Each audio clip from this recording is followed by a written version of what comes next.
Hi, everybody, and welcome to episode number 396 of For Immediate Release. I'm Shel Holtz. And I'm Neville Hobson. The search industry is at a pivotal point with AI chatbots poised to redefine how users interact with and retrieve information online. Google's long-standing dominance is being challenged by innovative AI applications from competitors like Microsoft.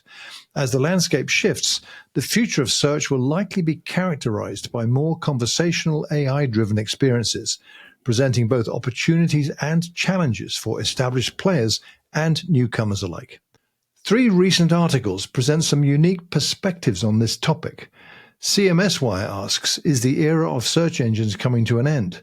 Citing a press release from Gartner on this very question that says traditional search engine volume will drop 25% by 2026, with search marketing losing market share to AI chatbots and other virtual agents. The Register says search engine results are getting worse, citing a study published earlier this year by German researchers. And The Economist weighs in with a lengthy essay asking, is Google's 20-year dominance of search in peril? I took these 3 articles and asked Perplexity Pro, that's the paid version of Perplexity AI, to summarize each of them. Then I asked Perplexity to create a single new article that combined all 3 summaries in a coherent narrative. I reviewed the result and checked the new narrative against the sources Perplexity cited that added 14 new sources to the 3 originally referenced. I made some light editing for clarity and asked Perplexity to convert the narrative into talking points that I'll use in a few minutes. These talking points shift the topic focus from a question such as, is the era of search engines coming to an end? To the statement, the future of search in the age of AI chatbots. Now, I could launch straight into the talking points, Shel, but let me stop, let me pause, because I think I've set the scene there. The original story, or the first one that caught my attention was a CMS Wire story citing Gartner. And then I found the others when I did a bit of research myself. But what intrigues me is the role of Perplexity Pro, the AI chatbot, in preparing the story that we're going to talk about today by combining 3 articles into a new narrative that is a coherent story, let's say, to follow, but shifted the focus from the question to the statement. So is Google's 20-year dominance of search in peril, as The Economist asks, that is the future of search in the age of AI chatbots? What's your view on the whole concept of this? It's something that I've been giving a lot of thought to, particularly as Perplexity has become my go-to search tool. I tend to use it before I go to Google. And I've also been reading about deteriorating quality of Google search results, and there are a lot of factors contributing to that we won't get into today. But as I was preparing for today, I found one article, this was in Money Magazine, that argues that anyone who thinks that these AI chatbots are a threat to Google search isn't really thinking through what Google search does. I just want to read you a few lines from this rather lengthy article, and I'll have the link to it in the show notes. It says, the thing you have to understand about a search engine is that a search engine is many things. For all the people using Google to find important and hard to access scientific information, orders of magnitude more are using it to find their email inbox, get to Walmart's website, or remember who was president before Hoover. And then there's my favorite fact of all, that a vast number of people every year go to Google and type Google into the search box. We mostly talk about Google as a research tool, but in reality, it's asked to do anything and everything you can think of billions of times a day. The real question in front of all these would-be Google killers, then, is not how well they can find information, it's how well they can do everything Google does. And then he proceeds to talk about how he tested some of these AI chatbots on some of these types of activities, and the results are iffy. So, at some point, these chatbots may evolve to something that compete with everything that Google does, but that's not imminent. So I think it's going to take more to dethrone Google than a lot of these analyses are considering. Well, that's a good perspective. I happen to believe that, or rather, I got more feeling that the evolution of all of this, not so much do everything with Google, but specifically focused on finding information you want that you can make use of. Right, so it'll eat into that share of Google activity. Right, I think so. Everything is going to evolve, I think. Right. This is but part I of still it. find myself going to Google sometimes when Perplexity doesn't give me the right answer, or if it's something that I question whether it's going to. I mean, what's the current score of the Lakers game, for example? Well, I used to do that, but I haven't done anything like that at all for well over a month now with Google. That it's Perplexity is what I go to, even now on just literally 3-word questions. I used to think, I should go to Google to do that. But frankly, I just found the kind of list of links, including sponsored stuff, was overwhelmingly bad. What I like about Perplexity, it's not the only one of its type, but it's the prominent one, certainly, is the way in which it anticipates what else you might want to know. And in my experience, that's been very useful almost every time I use it. But in the context of this, I think the article you read is interesting in that perspective. And I'm also conscious that what Perplexity has done is assimilated what others have said about this topic. This is not its own original research coming up. And it has created a narrative that worked when I did my own verification of it. That was the time-consuming bit, which proves, as always, you have to do that. Even if it includes stuff you think, yeah, I know that, you have to check it anyway. And I did the checking mostly with the eye on, if I'm going to use this in our podcast episode, I want to be sure that it actually makes sense and that it doesn't have anything that is you think, you're kidding me. You didn't spot that error when you checked this. So I was kind of taking care with this. But let me throw out some of the rationale it gives in terms of the conclusion it has reached by assessing all of the articles that I told it to do. So you mentioned the billions of search Google does. Well, this talks about that in the context of search. The first thing it talks about is Google's historical dominance. Google's been the primary gateway to the internet for the last 20 years, processing around 100,000 web searches every second. There's the billions per day. That's where that comes from, I think. Its search engine's accuracy has given it over a 90% share of the search engine market. No surprise to hear that. ChatGPT, in particular, has gained rapid popularity. It's capable of drafting human-like text from poetry to code. Microsoft's $10 billion investment in OpenAI and integration of AI into Bing could disrupt Google's search business. Okay. In February, Microsoft began enhancing Bing with AI-generated summaries and a chatbot feature called Copilot, aiming to offer a new search experience. Baidu, China's top search engine, is also set to launch an AI-boosted service, indicating a global trend towards AI in search. Google unveiled its own chatbot, Bard, recently relaunched as Gemini and then frozen up again because of hallucinations or other reasons, and invested in Anthropic, another AI startup that's behind the Claude chatbot, signaling its move to compete in the AI space. Despite these efforts, investors showed concerns, as reflected by a drop in Alphabet's share price, the parent of Google, following the announcement of that.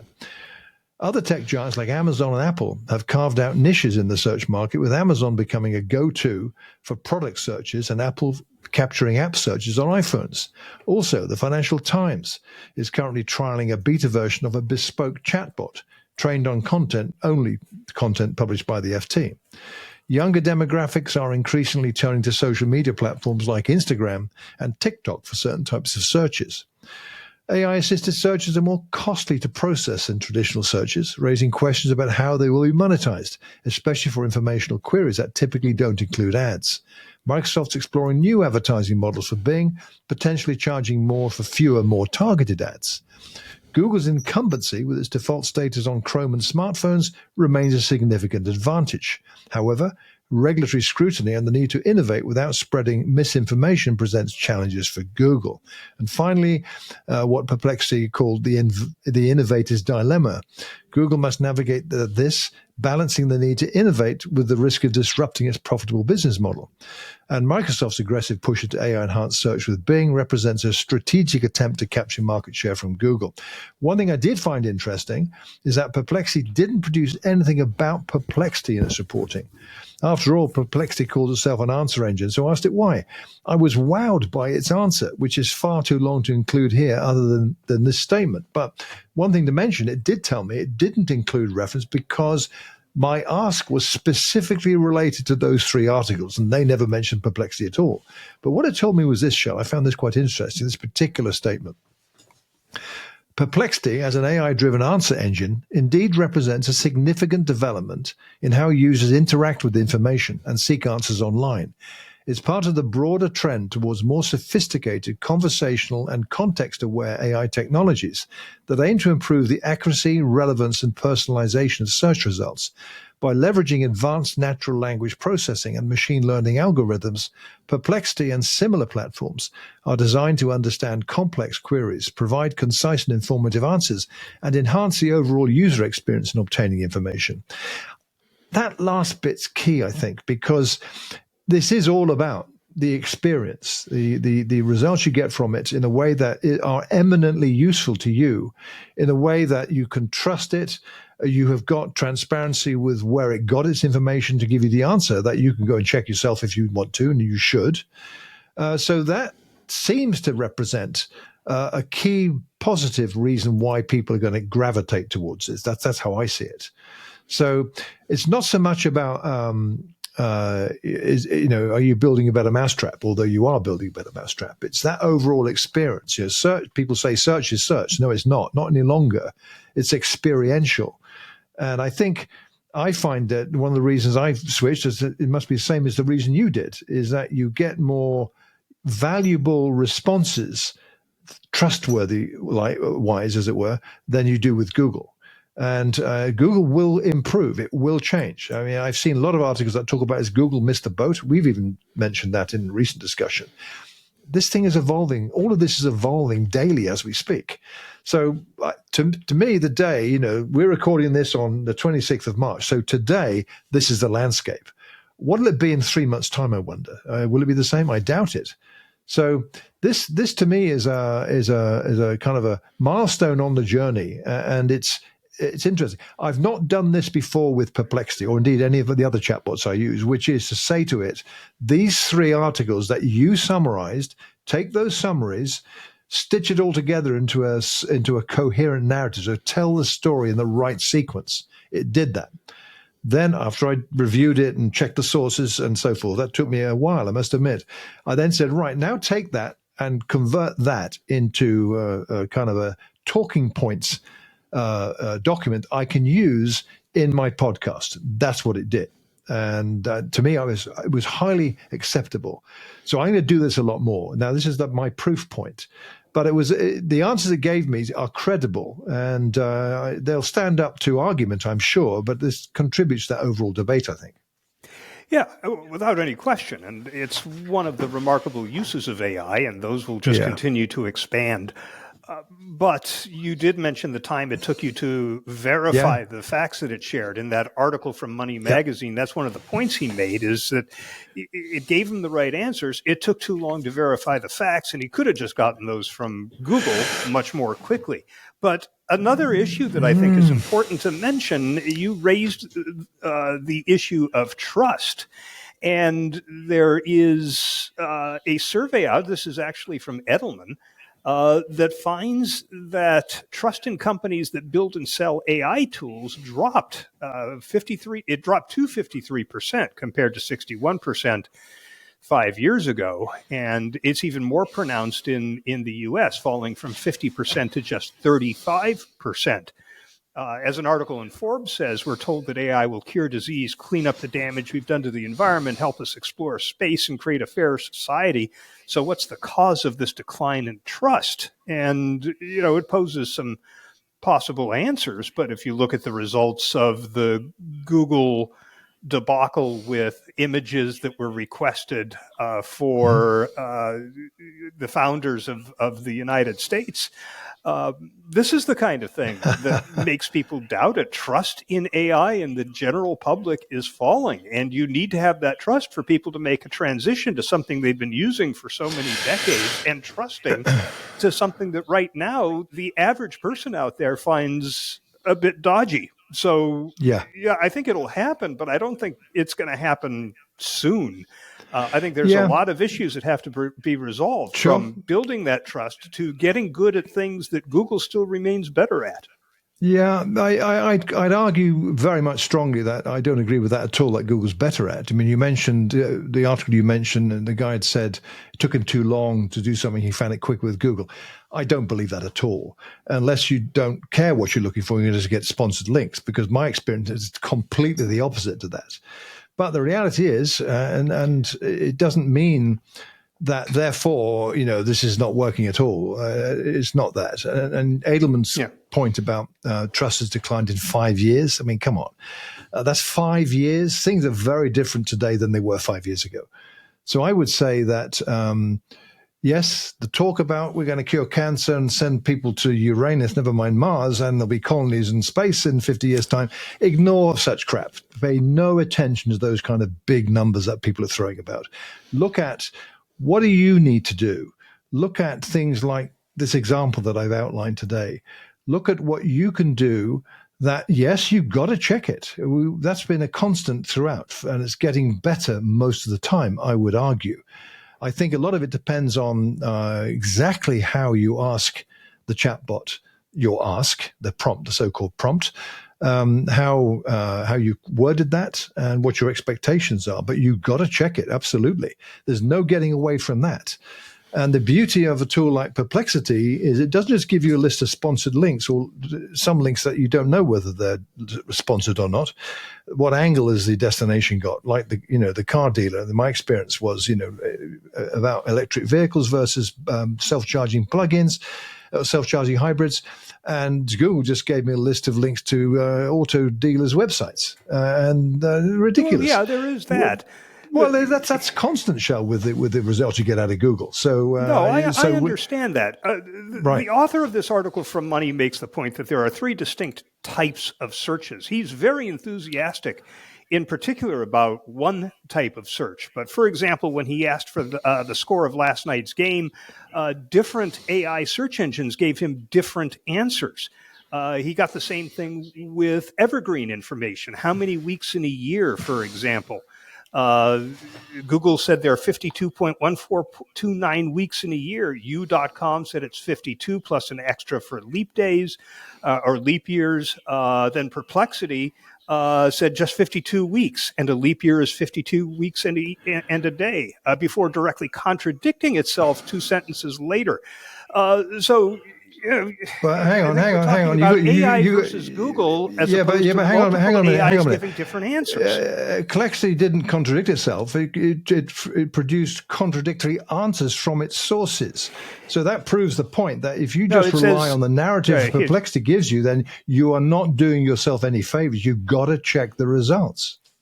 Right, and this is what he says. After doing some more research, I'm now confident that the answer is what U.com said, but this all took too long, and forcing me to fact-check my searches kind of defeats the purpose of helpfully summarizing things for me.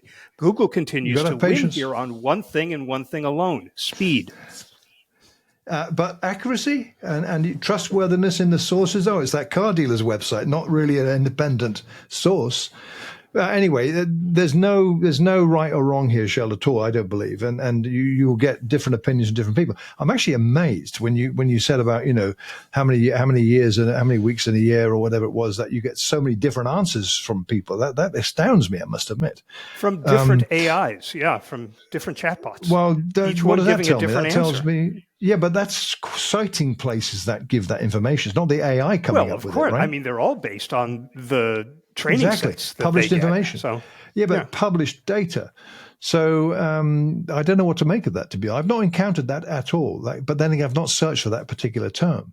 No, I haven't either. I think the reality is that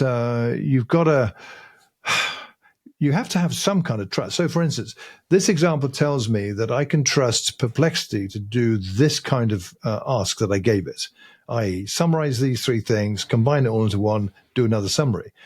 But I got to check it. And now I would keep doing that until such point arrived that I felt I could trust enough. I didn't need to do that. I actually don't see that happening anytime soon at all. Because what is more likely is that is it going to be the third or the 15th or the 65th time I ask it to do something like this, it'll come back with major errors. I don't know. Is that likely? I have no idea, to be honest. But based on experience so far, and it's getting better all the time, it's not good enough to trust it blindly. So you've got to check it. And then, what do? You then use it in a way that works for you, that improves something you're already writing, perhaps. Again, depending on how you were doing this. If I was doing this for, say, a client report or something I was going to publish, I would have done even deeper and thorough checking. Would I have done some kind of disclosure? Well, it would have depended if I had changed it significantly. And what I use today is probably 80% the AI output, not mine. So mine's about the 20 for the editing. So all those things add into your, I guess, feeling of confidence in the tool you're using. But I would say that you mentioned Google and the image thing. We've had other examples like that. Yeah, these are rocks in the road as we go forward. Hence, you got to check it. If you find you're getting bad results from one particular chatbot in particular, stop using it. Would be what I would say. Go and find another one. So this is the time. This is not mainstream yet. To the Forbes writer's point, I suspect. Those kind of numbers that people throw around, the cure for this and all that. That's a bit like Gartner's hype cycles, because that talks about mass adoption of something. And this is not ready for that yet. Look at the steps, like, for instance, the Financial Times' chatbot that's in beta trial with paid subscribers, where you ask it things related to content. This is not about, give me the article about so-and-so. It actually gives you the narrative based on that. So that's a different animal to just a Google search, it seems to me. Yeah, of course, mass adoption is required to threaten Google's market share. So, Eventually. Yeah, my view is really that you need to choose the best tool to accomplish what you're trying to accomplish. And from my perspective, 8 times out of 10, I'm going to go to one of the AI tools these days. But 2 times out of 10, I'm still going to Google because it's still the best tool sometimes. Just a regular old Google search. I've not found that anymore. I'm gone from Google in this context. What's the phone number for my doctor's office? Trust me, Google is better for what's the phone number for my doctor's office. Oh, well, for that, I suppose. I haven't had that kind of need, so I don't use it for that. But mind you, I did ask Perplexity for the phone number of something using the voice chat on my phone, and it absolutely spot on result. So I was lucky. Well, there you go then. Yeah. Hope you dialed it and got the right. Yeah. Thank you. I did. Yeah, I did. Oh, good. Well, I think that needs to be a 30 for this episode of For Immediate Release.